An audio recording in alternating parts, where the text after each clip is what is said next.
Mga katropa, tanghalian na. Bali, gayak tayo ngayon ng tanghalian. Ito ngayon yung niluluto kong tanghalian. Ayan, ginisang patola na may miswa, mga katropang pogi. Yan ang tanghalian namin ngayon.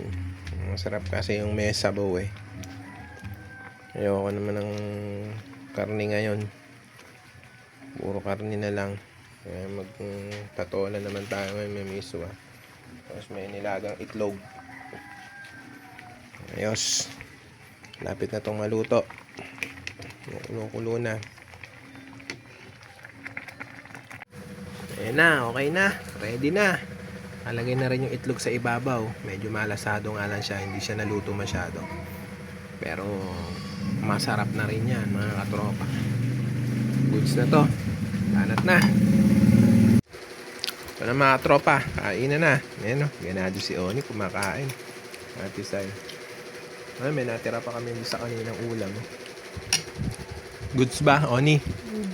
Goods. Goods ba? Good. Init. Sa mga katropa, nakagaya kami ngayon. Pupunta kami ng San Antonio. Susunduin na namin si Lagabo. Tapos kita si Ate Iya. Kaso nga lang, hindi kami makaalis ni Tony. Lakas pa ng ulan eh.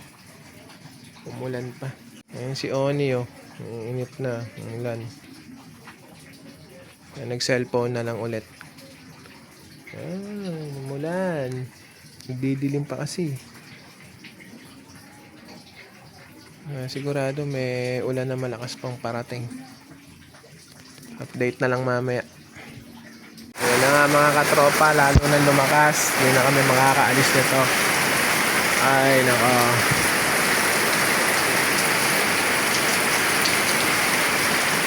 Nagdidilim oh. Lakas ng ulan. Hindi na talaga kami makakaalis mga katropa. Dumilim na, malakas pa rin. Malakas pa rin ang ulan.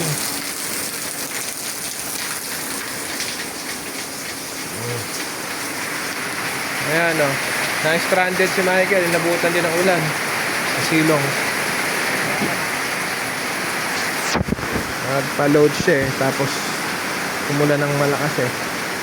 Kaya hindi siya makaalis. Nilong muna. And guys, gabi na. Malakas pa rin ulan. Naglilinis ako ngayon. Dahil amoy tayo.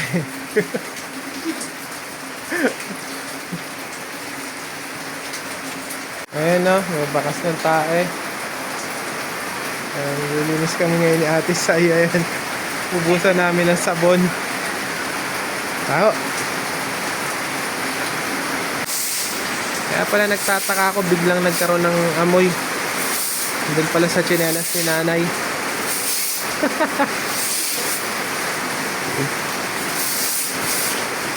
May etchas palang pumakat.